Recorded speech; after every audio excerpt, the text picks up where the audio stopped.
Jamie, and how did you sort of start your journey and various roles you've been in? Sure. Sure. So essentially, although we talk about the buzz of AI being quite new, it's helped me to have a frame of reference because I feel like I've been talking about this for most of my adult career, even when I haven't been in sectors that are being utilizing AI. So the first AI that I ever tried to build or did build was when I was like 20 and unemployed and sitting on a computer trying to emulate Jarvis from Iron Man using voice recognition macros and some C++ scripting to be able to get it to perform certain commands on my computer. But realistically, the journey that I've been on is I was supported by a charity called the Prince's Trust that support young people who face adversity into employment, education and training. I then went on to work for them delivering courses and then developing their STEM strategy. So how do we get young people from marginalised communities into a sector that's inherently elitist and academic? And how can we bridge the gap between those two so we can start to build up our STEM workforce, which is really around when these conversations for me around AI started to become a much more prominent factor. In 2015, I did a TED talk, said how to prepare a generation to take their place in the digital revolution, which was largely around how will automation and AI impact the careers of the future and the skills that we need to prepare people with. And I suppose what it seemed like a very gradual thing coming for me is kind of all come at once now, where people are like, oh my God, AI, we need to do all this fantastic, amazing stuff with it. And I said, yeah, but what about updating our political, economic and social systems way back? Because at the moment, we've not updated those to be in line with our technological capabilities. So nowadays, I deliver consultancy around Web3, the metaverse and AI. I set it up during the pandemic, and then this has kind of all come to the forefront now. So really helping organizations leverage these emerging technologies. Yes, Sam Altman mentioned that introduction of GA, which was generative AI, will create a balance in the society, and it will also include or incur redistribution of the wealth around the world. What he meant by that is, in the longer term, everyone will have equal opportunity to build or consume sort of the AI and sort of use their creativity to sort of get their hands on the sort of distribution of wealth in the world. Yeah, I think it's an important work both the Web3 metaverse and now AI is bringing to our lives, and so wanted to touch upon it. Just to give a quick intro, I'm the co-founder of Yuki Community Platform, which is an all-in-one community platform for creators, brand and businesses. We allow you to host content, events, discussions directly on the platform, and it's a white label community platform with integration with different event tools like Zoom, etc. You can host your sort of event directly in the platform. If you want to manage memberships, we let you do that as well. I think we can move to the next slide.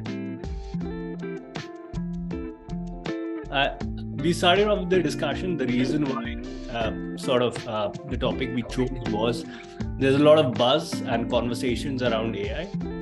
And I think the gold rush has begun. You have companies and individuals who've started digging in and are building tools for you to explore how AI can be used. Some of them can be useful. Some of it is just transitionary, and we need to choose what we want to spend our time in. There's a lot to do, as I mentioned, I think around creating content, text, images, videos, and then automating sort of processes within your business or a product, which can be customer support or connecting different applications that are built for your users in your company or product. Yeah, I think we can move to the next slide. Yeah, I think Jamie's already talked about it. I'll emphasize again. He's a social entrepreneur. He's worked in as a specialist in metaverse, Web3, and as an educator, he has a niche in developing, implementing innovative technologies in the intersection of sort of technology and social. And he also works with organization and businesses and team leaders who are trying to leverage the potential of organization but are facing some challenges. So welcome, Jamie, and we can start the session now. Sneha, we can move to the next slide. So the first question is, the investments are booming in. I think there is some movement in investment from, say, the initial sort of Web3. A lot of funds are moving towards AI. And how do you see innovation coming about? And how does a company or an individual use AI as an edge for his product or his work? Sure. So I suppose the easiest place to start off is saying, I'll give you a very practical example. I automate 20 tasks in my business. So this isn't just AI, this is automation as well. But I automate 20 tasks within my business that on average complete 750 tasks for me every month. If each one of those tasks would have taken me 5 minutes to do, that means by automating those processes, I've saved myself 61 hours every month and increased my capacity by basically a week and a half. Okay, so when we're looking at the impact of this innovation and technology, what we're really talking about is lowering cost, lowering labor, and ideally making sure that it gives us more time to be able to spend on doing the things that we think are more meaningful, which are more important to us. A lot of when we look at jobs and our economic contributions is, as individuals, is being able to update databases, is doing repetitive tasks, repetitive processes, and that is something that's going to change significantly over the next 10 years, because a lot of people's economic contributions at the moment in terms of labor is going to be able to be matched by AI in a very short amount of time. And that really leads us to think about what's the redefining of what it means to work in a business, not just, I suppose, from a corporate point of view, but once again from that political, social and economic point of view. What does it mean now to be human and in the workforce? Because we're going to have to update our mindset from it being very industrial to very digital. And this is why lots of organizations are looking at investment. And I think it's probably wrong to say that the funds are going from one place to another. You know, there's a hype around metaverse, hype around Web3, hype around AI. What I think people really need to understand is these technologies all underpin each other. Okay, we've actually had AI technology in different forms, particularly with the ones that we've got at the moment, narrow AI systems. Alexa was what, not that long ago, we're talking 7 years ago. Alexa's just gone off in the background there, heard me. We had it for a decent amount of time. We've had Bloomberg have wrote a third of their articles using AI for the last 5 years. 92% of stock trades are done by AI systems. So we've had it there. It's been in the background and it's been a long time coming. But the difference is now is you have this immersive technology and you have this new sense of what the internet is going to be, and these things all collaborating with each other. And I'd say, you know what, don't worry about talking about the metaverse, Web3 or AI.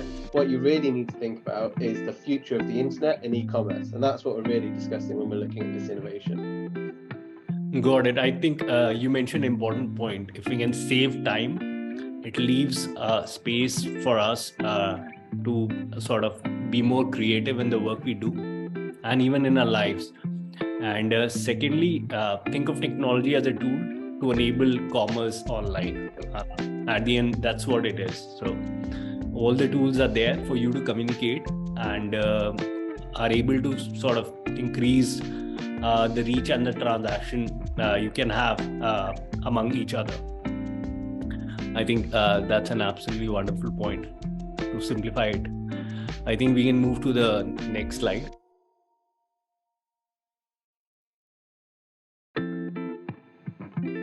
Sneha.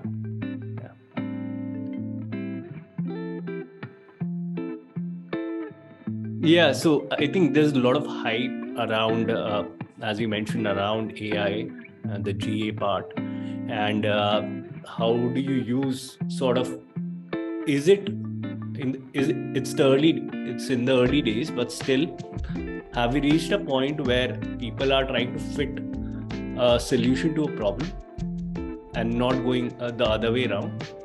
Sort of, they are trying to find use cases of AI rather than finding problems that can be solved, and then sort of iterating on top of it. Your thoughts on this?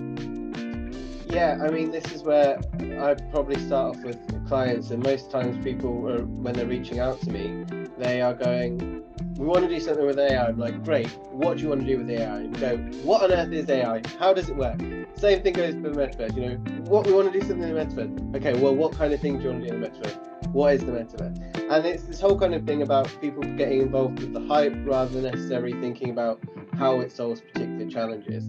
So when I work with clients, one of the first things I get them to do is we sit down and do a workshop where we map out the whole of their business. What processes have they got? Who's doing what? What's important to them? What tasks at the moment is everyone going through?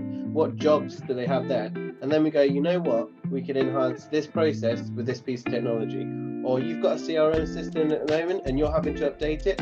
Well, what you want is tools that are integrated with your Outlook, so when it sends an email, it updates the system automatically. You want all of these things to fit in invisibly. And I think that this is where there's a lot of misconception at the moment, going, well, we need to use these technologies or they're just going to go away. No, what you need to do is figure out how these technologies are going to enhance what you're doing. But I always think the best way to be able to look at this is, there's a quote by Steve Jobs, which is, if you put everyone together in a focus group to come up with the iPhone, they would have never come up with the iPhone. Okay, because they didn't know what the technology was capable of. They didn't have an understanding of all these different component bits, because nobody's ever shown it. So a lot of what we're doing at the moment is showing the technology in the hopes that people go, this is where it could fit in with what I'm doing. And we're trying to kind of not go, we need a focus group of people here, but what can we do to tie this into some practical applications? Got it. So the goal of your, say, product, company, community should be fixed, and technology shouldn't define it. Technology will always be a tool to achieve your goals. If we simplify the entire process, right? There's no point running around technology. Find your goals. You need to be hands-on with what's coming up, and then sort of, does that impact my sort of help me move me quickly towards my goal or reach my goal faster? And then I think it's valuable for me to spend time on it. I think, yeah, adding value to me.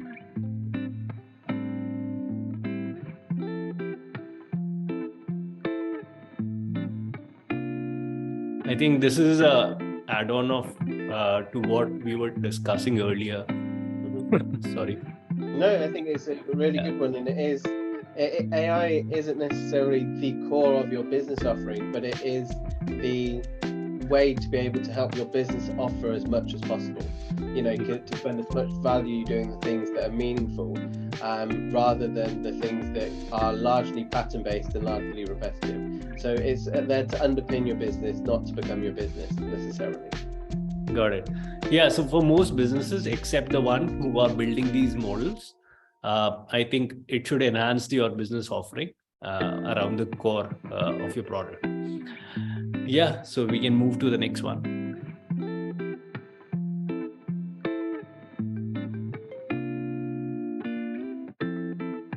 Yeah, moving ahead. So when we taking step by step, say we found the value in a business, say we are an X company and we found a value that AI can provide. How should we introduce AI? So should be at a team level, or should it be on a process level? How do you have any thoughts around it, or should the entire sort of community or people in your company, everyone should start testing it out? So I think it goes back to what we were saying in the previous question, which is, you know, it's hard to be able to say what's going to work for what businesses. You know, me automating my social media to post on one platform and it posts to all of them, it's not going to be relevant to other people who want to be able to utilize AI or automation in other ways.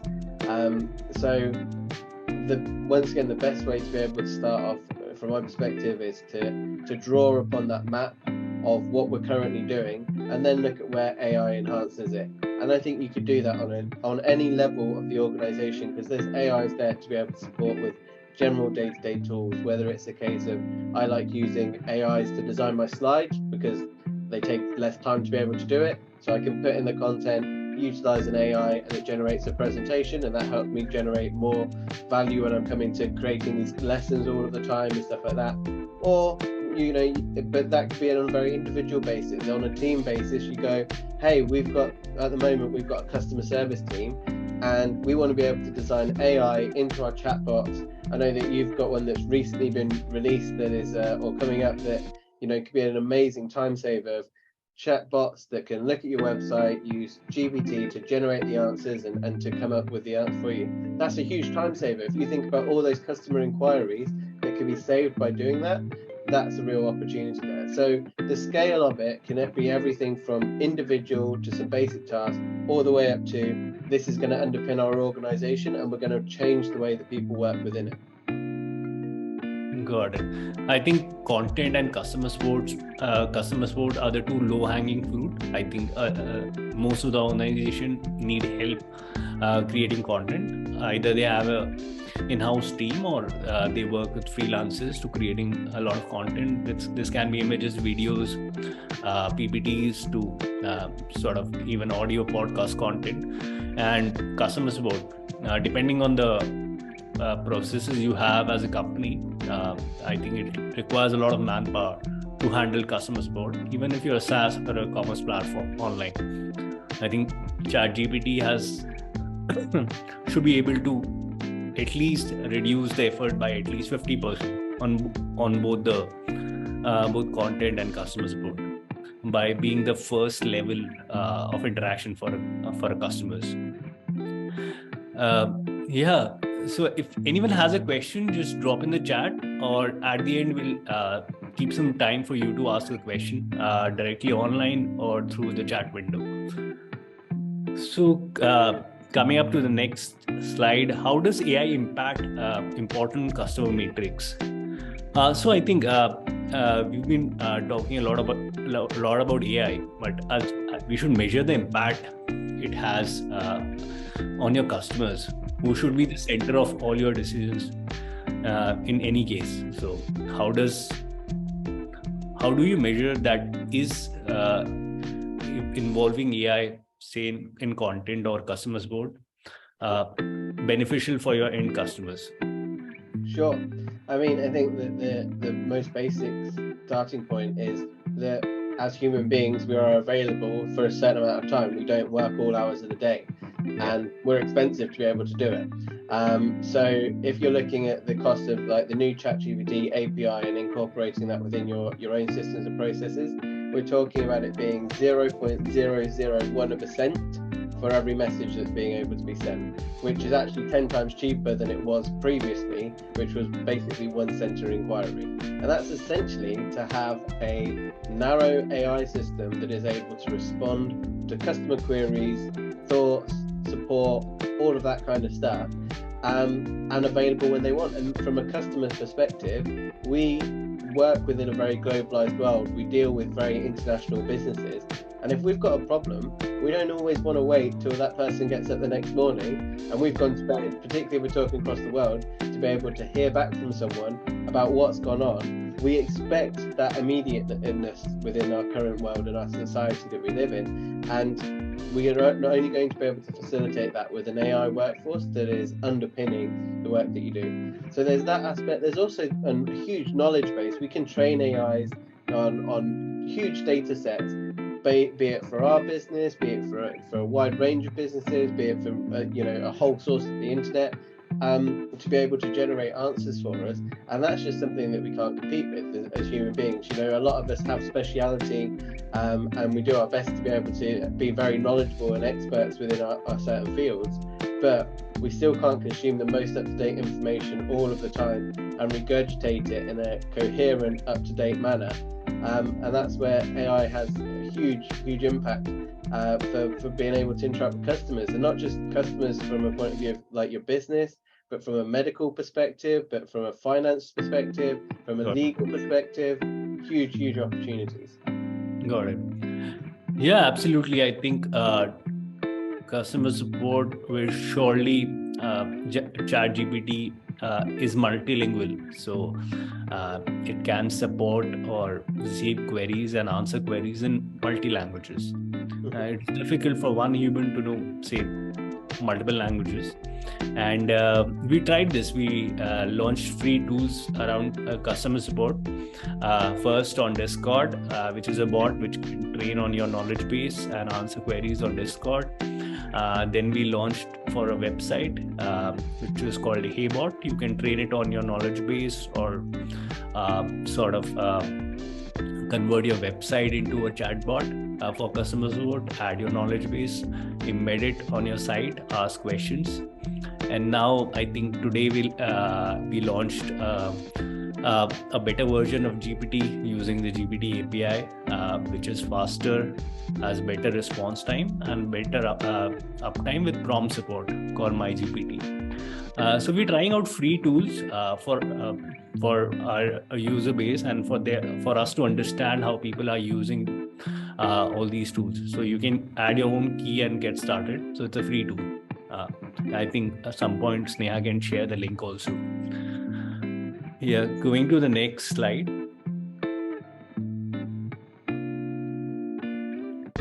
Yeah, so with a lot of conversation around artificial intelligence, the GA part, machine learning, the number crunching, is it diluting the human experience or human intuition to understand a user or the product? Are we thinking of a world where everything can be sort of processed by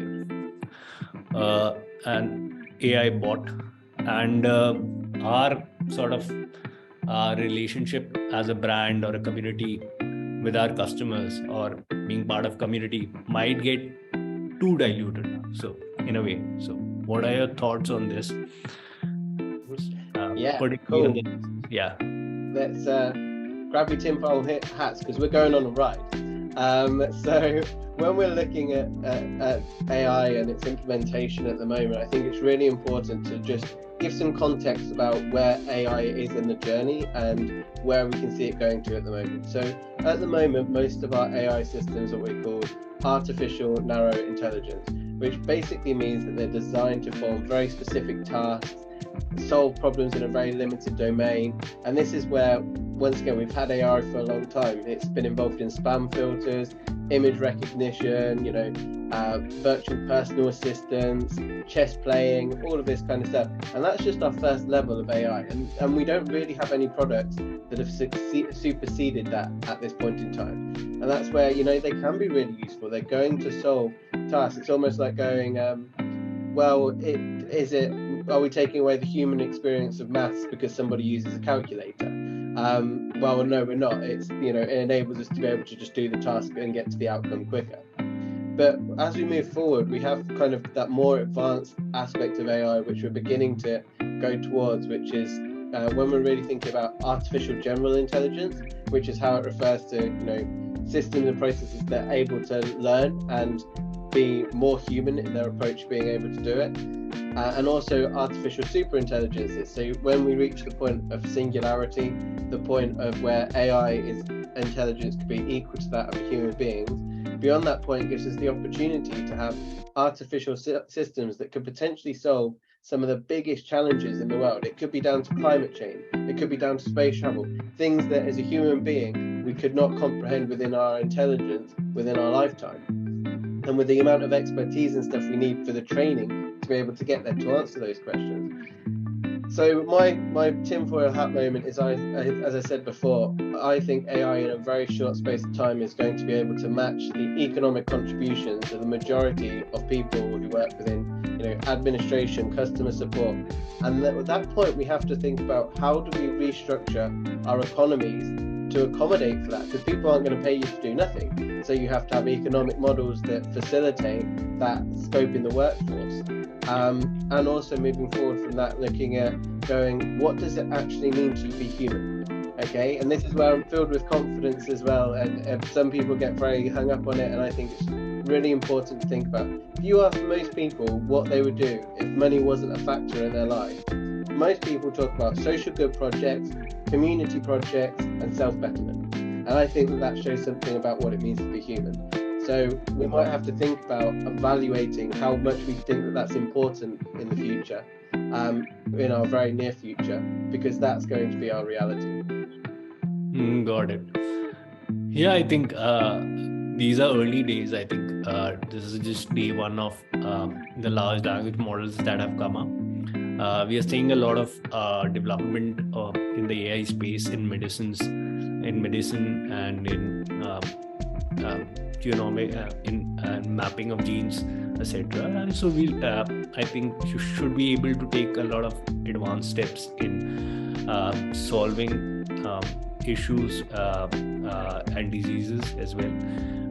So that would increase the lifespan in a way, and then we need to further find ways to better live a healthy life, a longer life, and find sort of things to do. It might be a case that we are getting paid for the models we run, or the AIs make money for us in a way, or I don't know. So we'll have to find more creative things to do. We might go for the stars, so explore. I think finally move out. I think, sorry. There's a concept called cognitive digital twinning, which is, can we build algorithms and artificial intelligence based on an individual and their, what we know of them and the data that they give us? And it brings about questions about going, well, could we have people in virtual meetings representing us so we don't have to be there? Could my cognitive digital twin show up, take notes, tell me what's gone on throughout it, act as if my participation is there? And then you've also got, what's the ethical implications of that? Is there if your cognitive digital twin commits a crime, did you commit a crime? If you leave your workplace and they've got access to your cognitive digital twin, do they get to keep it? Do you get paid for it continuing to work for them? All of these kind of questions that we could be asking within the next 10 to 15 years. Yeah. I think finance is one. So you already have algo trading in a way. So I think models had started making money for us. I think it'll take a step ahead, and you can sort of diversify it across different sectors also. And we'll see more innovation in the coming days as well. Yeah. Good times. Fully good times. Yeah.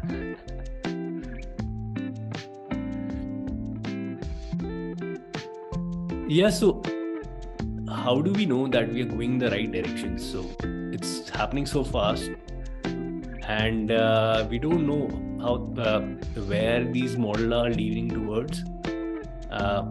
Will they create a world which is much better than the current one or not? And do we have a framework in place for us to sort of keep a check on these AI models and the results they are able to produce? Yeah. Once again, grab your tinfoil hat.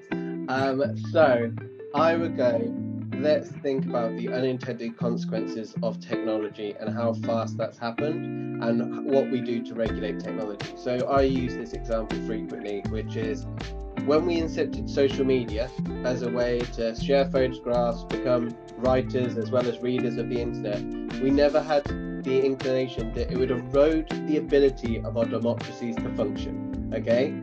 Unintended consequences. Technology incepted, unintended consequences related to that technology.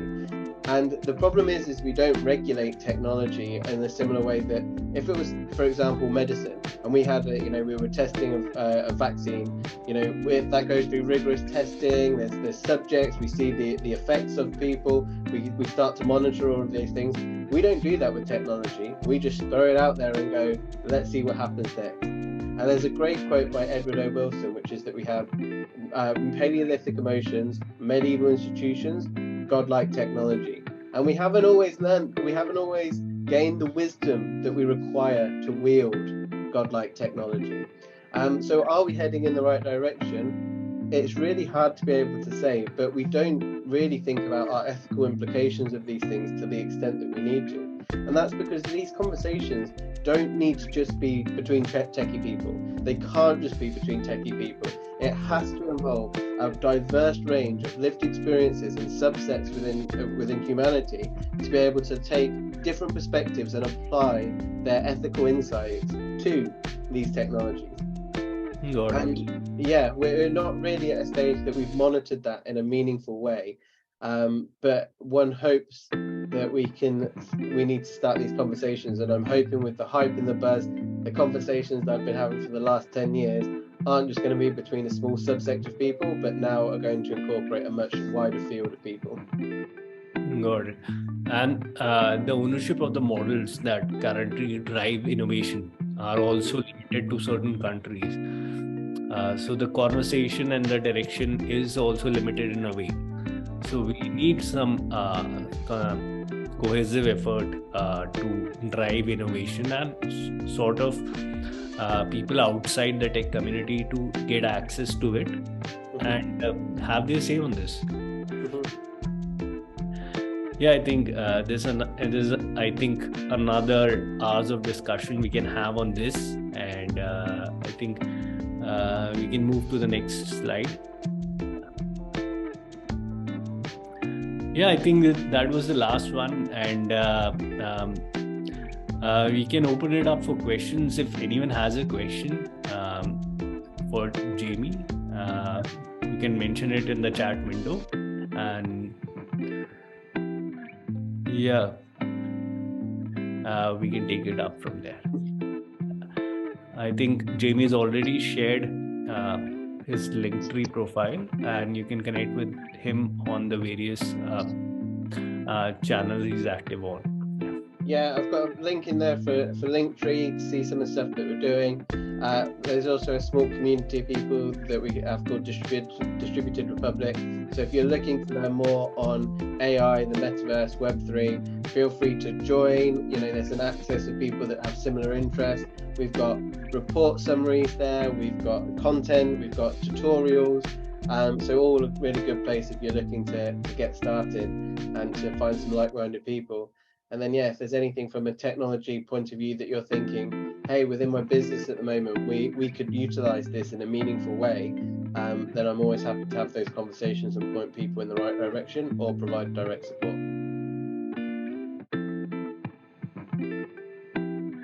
Until someone asks a question, I wanted your take on what is happening to the metaverse. So, Sure. What is the direction is it taking? I think there was an effort by Facebook to build out a metaverse as a replacement of social network. So people and organization products can exist in it and interact. I think you can Sure. the current scenario as well as what is the future that holds for us. Yeah, not a problem at all. So I think what's first kind of useful to highlight is that the metaverse is still largely a conceptual idea. And what we're really talking about goes back to what is the evolution of the internet and e-commerce. And at the moment, 2D flat websites, we engage with our virtual world in a very unintuitive way. We look through it through a monitor, and that's basically, we sit in the physical world and we absorb it through looking through these windows into our digital world. The whole concept of what's moving forward is, well, would that continue to be the case within the next 5, 10, 15 years? How are we going to want to consume our digital world? Because, and some people might have come across the term phygital, which is basically the combination between our physical and digital worlds. And realistically, there's an erosion between the barriers, the boundaries between the two of them. And Meta, in their infinite wisdom, and I am quite critical of Meta, even though I named my business MetaHub literally 2 weeks before they called themselves Meta. It was good timing, so it worked out for that way. But the whole concept that they were looking at is going, well, can we create a closed metaverse, which is essentially like almost trying to own the internet. You want to be able to create a space, a virtual world where everything's going to happen, but you want to have ownership of it. And that model of the metaverse kind of goes against what lots of people, including myself, kind of build in, which is an open metaverse, which is essentially building these virtual worlds that people are able to participate in, because we engage in virtual worlds already all of the time, and essentially start to go, well, can we make it interoperable? So if I bought an item in one world, I want to be able to wear it in another world. If I bought this space of land, I want to be able to have people come and visit. And there's huge opportunities for commercial cases to do this. So for example, beginning of last year, we built a virtual reality conference for 50 staff members, an organisation to do their staff retreat. We built all of the environment, we built all the spaces, we customised it based on what they wanted to have there. And people spent 3 days with VR headsets on, interacting, engaging, developing content, all of this different stuff. So there's huge opportunities here. And essentially that's kind of what we're looking at from a metaverse perspective. But what we're really thinking is, although it was one of the first ones to come to the forefront of this emerging technology, is the metaverse has probably got the longest amount of time to ideate. It's going to take, realistically, if you start investing in virtual worlds and stuff now, you're probably going to see your return on that value in 5, 6, 7 years time. Whereas if you look at stuff like artificial intelligence, the return is going to be a lot quicker and it's going to be a lot more impactful for the here and now. Got it. I think we'll have some really big changes as we solve the GA part. We'll have people investing sort of both money and time in building out more inclusive and more real online spaces for people to exist. Yeah, I think that's also very deeply interesting. We have one question, I guess, from Bailey. What is the best programming language for artificial intelligence project? And the question is for you, Jamie. Yeah, not a problem at all. So there isn't one language that I would say you can go for. I don't know if anyone's tried this before, but I do quite a lot of coding in partnership with ChatGPT to develop different applications and software and integrations.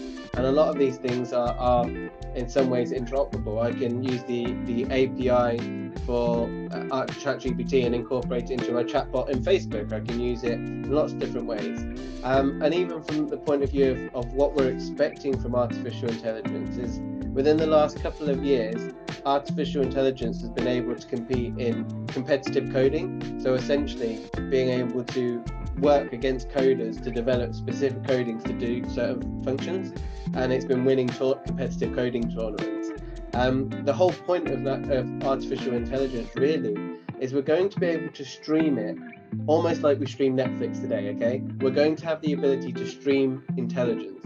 And the way that we're going to interact with that intelligence is not using a programming language, but using the language that we're used to talking. So that's what happens when you talk to ChatGPT. You don't talk to it in a programming language. You talk to it as in a language that you understand. It works out the rest of the information.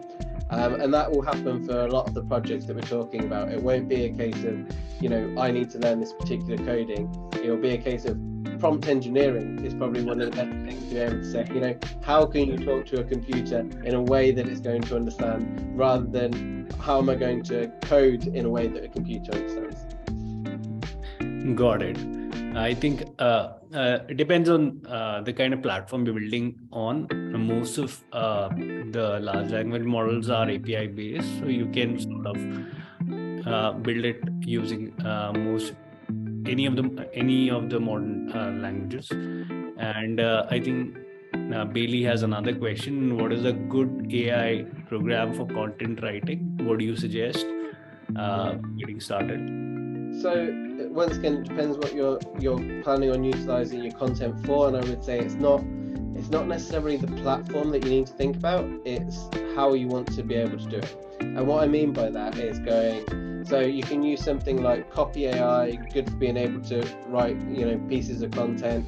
You can use Mindstorm, I think it is, for generating reports. So if you wanted to be able to upload a PDF and generate a report summary, you can use it to be able to go and do that. So once again, depends what you're trying to create. But realistically, what you need to understand of getting AIs to create good content is it's down to your prompt and what you're actually asking for. So if I'm writing an article with AI, I don't just go, write me an article on this topic. I go, I'd like an article on this topic. I'd like the first paragraph to mention this. I'd like the second paragraph to say this. I would like this to be the key point, and I want you to be able to wrap up with this. Then it's able to fill in the details. But if you do garbage in, you get garbage out. So that's the best way to think about it. Yeah, absolutely. I think, again, most of the platforms are there, starting from Copy AI, and a lot of them have integration with large language model. You need to learn how to prompt engineer them better, or take help from, I think a lot of people share prompts around creating content, and it depends on the kind of content you want to share. Is it a short form, long form? Are these PPTs? So there are different parts for that as well. Yeah. I think we have a couple of minutes. We can take another question.